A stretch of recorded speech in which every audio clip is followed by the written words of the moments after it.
My stepmom manipulated everyone to turn against me, making me an outcast in my family. She destroyed my relationships with lies. Now, they regret believing her and beg for help. For most of my childhood, my family was my safe haven. My mom, Lisa, was my rock, kind, funny, and always making sure I felt loved. My dad, Robert, was a quiet but supportive figure, the kind of guy who worked long hours but always made time for our family. It wasn't perfect, but it was ours, and I loved it. That all changed when I was 12. My mom was diagnosed with cancer, and within a year, she was gone. Losing her shattered me in ways I still struggle to put into words. She had been the glue that held us together, and without her, everything felt unsteady. My dad didn't handle it well either. I could see how broken he was, but instead of leaning on each other, we both retreated into our own grief. He started spending more time at work, leaving me to navigate my feelings mostly alone.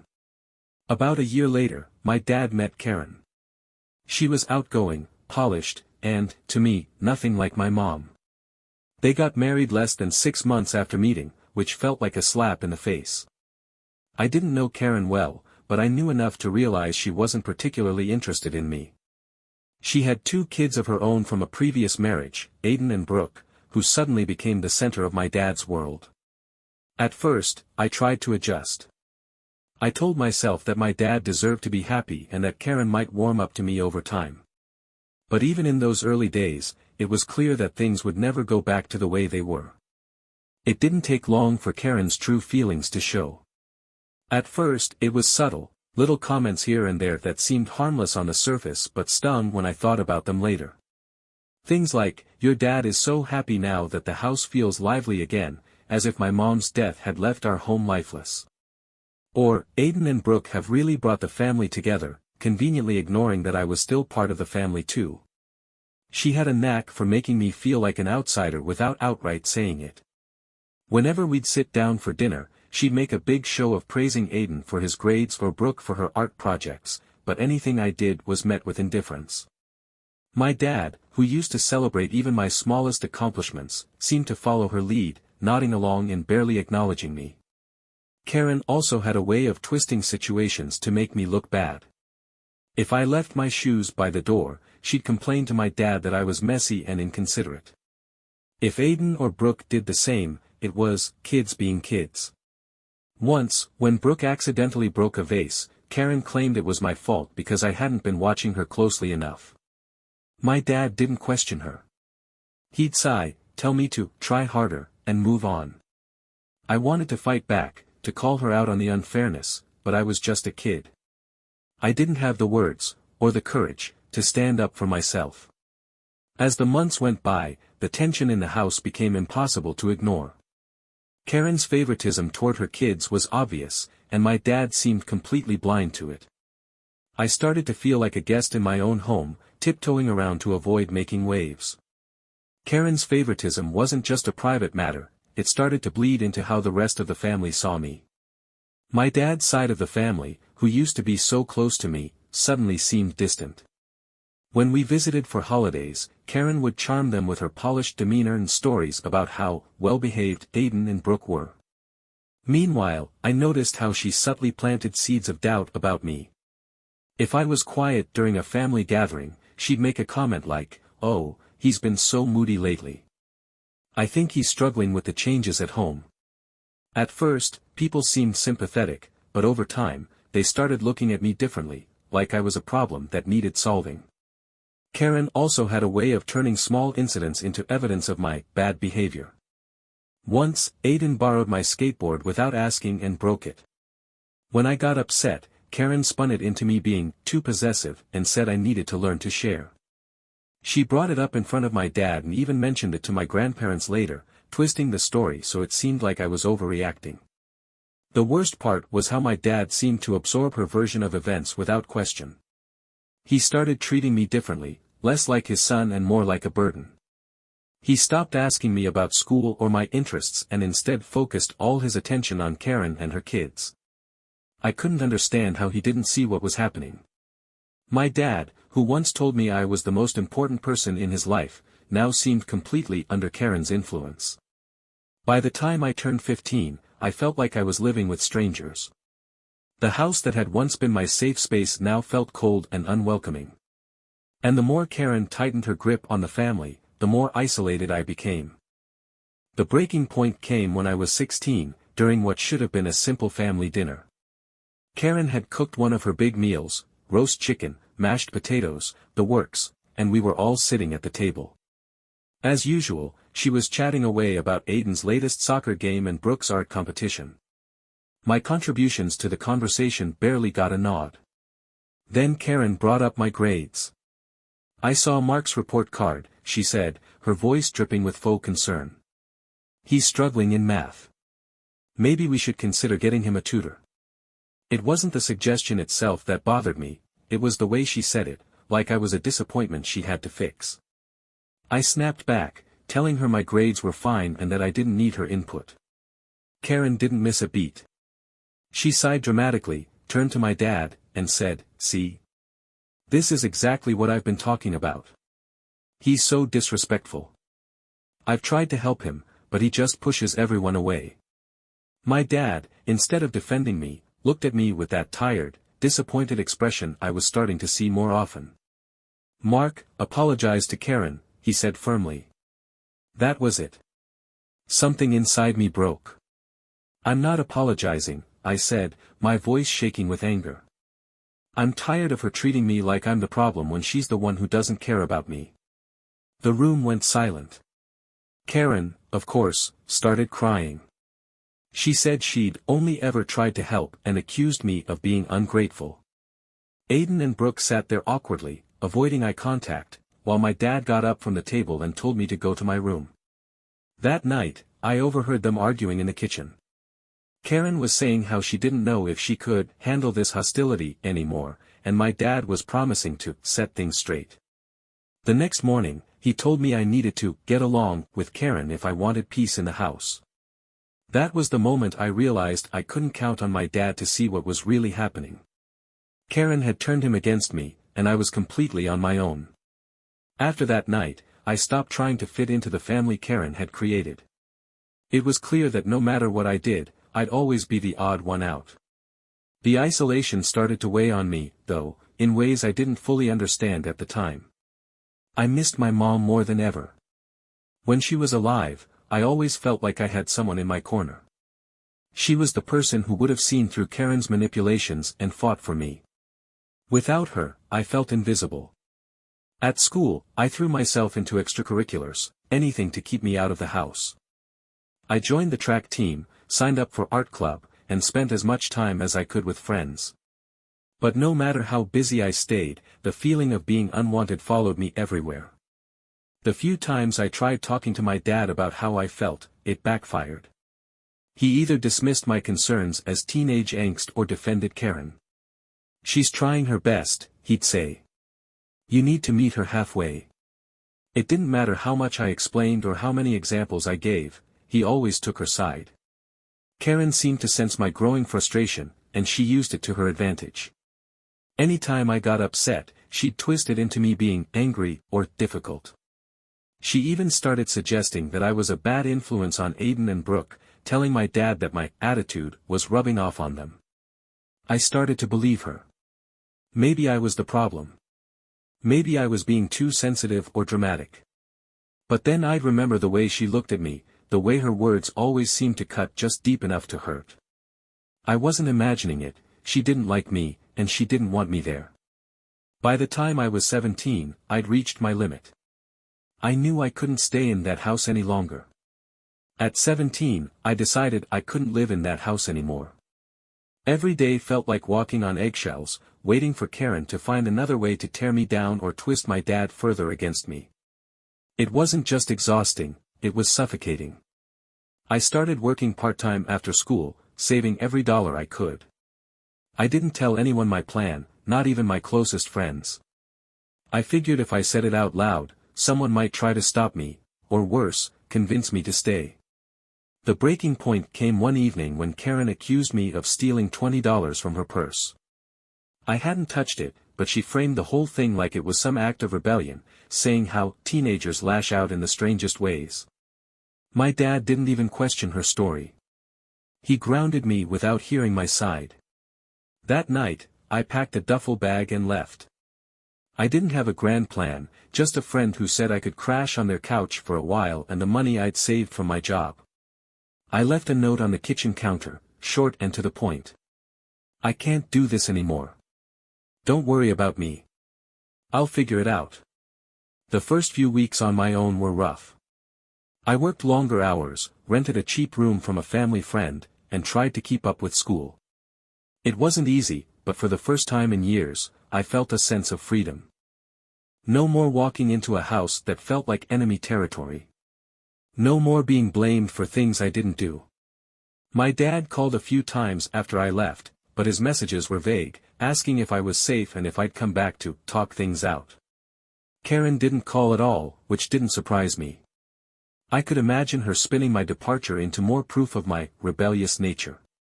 I missed my dad. I missed the version of him that existed before Karen. But I knew that as long as he was with her, I couldn't go back. Leaving wasn't just about escaping Karen, it was about starting over. At first, the transition was overwhelming. I was a 17-year-old trying to juggle school, a part-time job, and figuring out how to live on my own. The nights were the hardest, sitting in a tiny rented room with nothing but my thoughts for company. But for all the challenges, there was a quiet relief in knowing I didn't have to deal with Karen's constant manipulation anymore.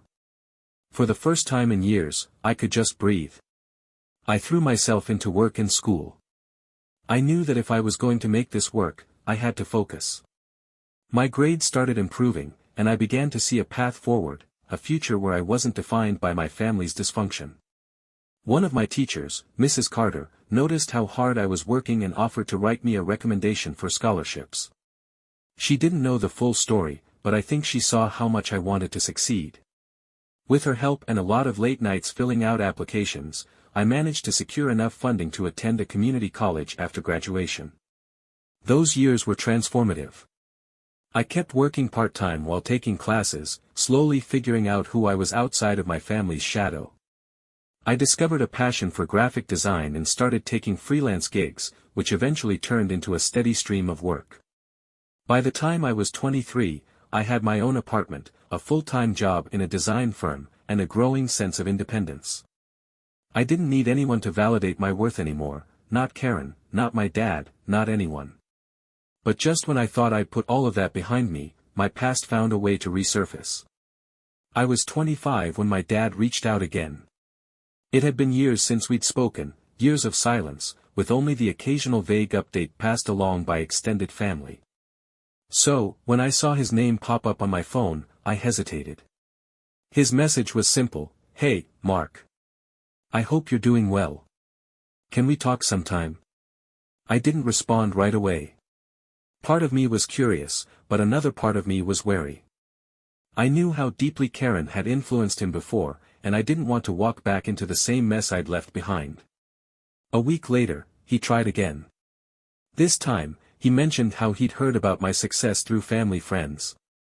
He said he was proud of me and wanted to catch up. Something about the tone of the message felt off. It wasn't just pride, it was almost like he was angling for something. I decided to call him, if only to satisfy my curiosity. The conversation started awkwardly. He asked about my job, my life, how I'd been. But then, inevitably, the real reason for the call came out. He mentioned that Karen and the kids were struggling financially. Aiden had dropped out of college and was living at home, and Brooke was in between jobs. My dad said things had been tight and hinted, just hinted, that I might be in a position to help out. The request didn't come out right, but I could feel it lingering under every word. He brought up how they'd always done their best for me, and how family sticks together during hard times. I kept the conversation polite, but I didn't offer anything. When I hung up, I felt a mix of anger and disappointment. After all this time, it seemed like reconnecting wasn't about repairing the relationship, it was about what I could give them now that I was doing well. After that call, my dad didn't wait long to make his intentions clear. A week later, I got a long email. He started with some sentimental fluff about how proud he was of the man I'd become and how much he regretted the distance between us. But buried in the middle was the real reason he'd reached out: money. He explained that the house needed major repairs, leaking pipes, a broken HVAC system, the works. He mentioned how hard it had been for him to keep up financially and how Karen had done her best to support the family but was stretched thin. What really stung was the way he framed it, as if helping them was my responsibility now. "I know we've had our differences," he wrote, "but family is family. And family looks out for each other." I didn't respond. A few days later, Karen sent me an email. It was the first time I'd heard from her directly since I left, and reading her name in my inbox made my stomach turn. Her message was short and to the point, no apologies, no warmth. She simply asked if I'd be willing to pitch in for the repairs, mentioning how much stress my dad was under and how it would mean a lot to him. I sat staring at my computer, the anger bubbling up inside me. After all the years she'd spent alienating me, blaming me, and twisting the family dynamics, now she wanted my help. It was almost laughable. The requests didn't stop there.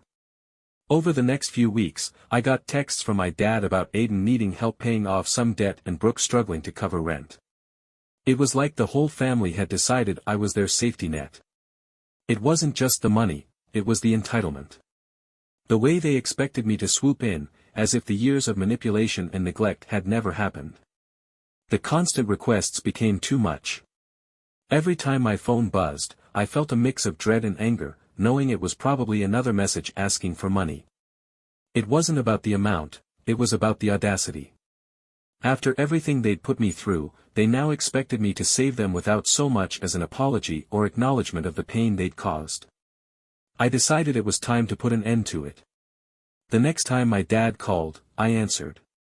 I let him start with his usual pleasantries, asking how I was and mentioning how much he missed me. Then he slipped in another request. This time, it was about helping Aiden get a car so he could find a job. I cut him off mid-sentence. "Dad, we need to talk," I said, trying to keep my voice steady. "I'm not going to keep doing this. You can't just reach out to me when you want something." There was a pause on the other end of the line, and then he sighed. "Mark, that's not fair. We're family. Families help each other." I took a deep breath, holding back the anger I felt bubbling up. "Do you even hear yourself? Where was this family when I needed help? When Karen was turning you and everyone else against me, and I had no one to lean on?" He tried to respond, but I didn't let him. For the first time in years, I said everything I'd been holding inside. I talked about how Karen had treated me, how he had let her manipulate the family, and how abandoned I'd felt after my mom died. I told him that while I had built a life on my own, their actions, or inactions, had left scars that weren't going to heal overnight. When I finished, there was a long silence. Finally, my dad said, "I didn't realize you felt that way." His voice sounded heavy, almost regretful, but he didn't offer an apology. I ended the call by making my boundaries clear. I'm not saying we can't rebuild a relationship, but it has to be about more than money. If you're only reaching out when you want something, I'm not interested. He didn't argue. He just said, "Okay," and hung up. For the first time, I felt like I'd taken back control. After that call, things went quiet for a while. My dad didn't reach out, Karen didn't email, and the requests stopped. It was a relief, but it also left me wondering what would happen next. Part of me hoped my dad might actually reflect on what I'd said and try to rebuild our relationship without strings attached. Instead, Karen made the next move. One afternoon, I got a message from Aiden. It caught me off guard. He and I hadn't spoken since I left home. His tone was casual at first, asking how I was doing and if I had time to catch up. But by the third message, he got to the point. He said their house repairs still hadn't been done and hinted that Karen was struggling to hold everything together. He ended with, "It'd really mean a lot if you could help us out, even a little." I didn't respond. The next day, my mom's sister, Aunt Laura, called me. She'd always been the one family member who stayed neutral, but even she seemed to have been roped into Karen's web. Laura told me she'd heard from my dad and Karen, who were so sad about the distance between us. "They're really trying, Mark," she said. "Would it hurt to give them a chance?" It felt like déjà vu, another attempt to make me feel guilty, to paint them as the victims. I told Laura the same thing I'd told my dad: if they wanted a relationship, it had to be based on mutual respect, not manipulation or financial favors. She sighed, sounding disappointed, and changed the subject. The silence from my dad after that was louder than anything he could have said. I started to see a pattern: when I didn't give them what they wanted, they pulled back, waiting for the next opportunity to try again. It hurt, but it also reinforced that setting boundaries had been the right decision. After that wave of guilt-laden messages and indirect attempts to pull me back in, I finally decided to put some distance between myself and my family, not just physically, but emotionally. It was clear that their version of rebuilding relationship had more to do with what I could offer them than any genuine desire to reconnect. I focused on my career and the life I'd built for myself. Work kept me busy, and my freelance design gigs had grown into a full-fledged business. I wasn't just surviving anymore, I was thriving. For the first time in years, I felt like I had control over my life, free from the constant drama that used to consume me. Every now and then, I'd hear snippets about my family from mutual acquaintances or relatives. Karen and my dad were still struggling financially, and Aidan and Brooke hadn't really found their footing. Part of me felt a pang of guilt when I heard about their difficulties, but I reminded myself that I wasn't responsible for fixing the messes Karen had created. What helped me stay grounded was the support of the people I'd chosen to surround myself with. My friends became my family, offering encouragement and understanding in ways my own relatives never had.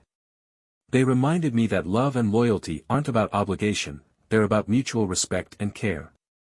By the time I turned 27, I barely thought about Karen or the family I'd left behind.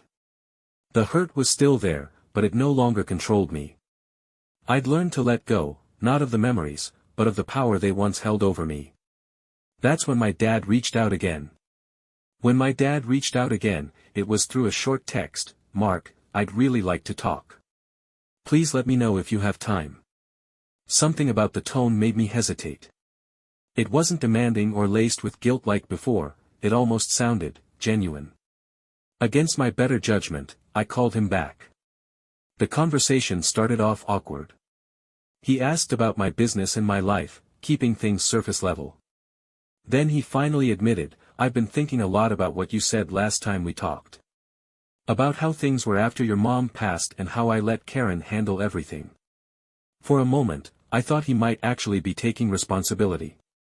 But as he kept talking, it became clear that his regret wasn't about how he treated me, it was about the fallout.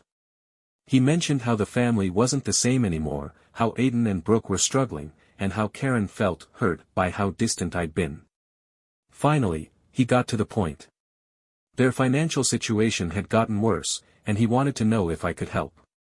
This time, it wasn't a hint or a subtle request, it was a direct ask. I felt a mix of anger and disappointment.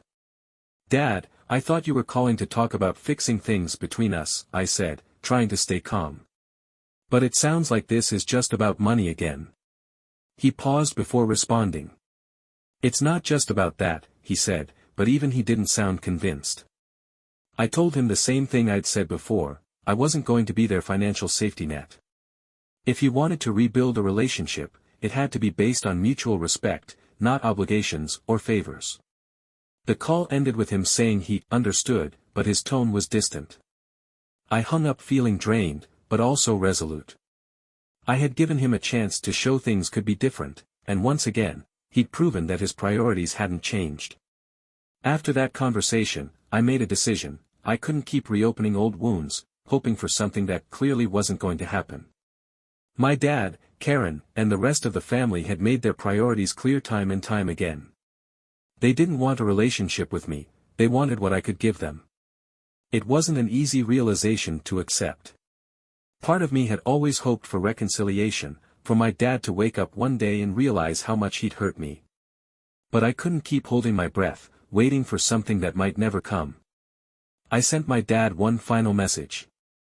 I told him I loved him and that I'd always hope for the best for him and the family.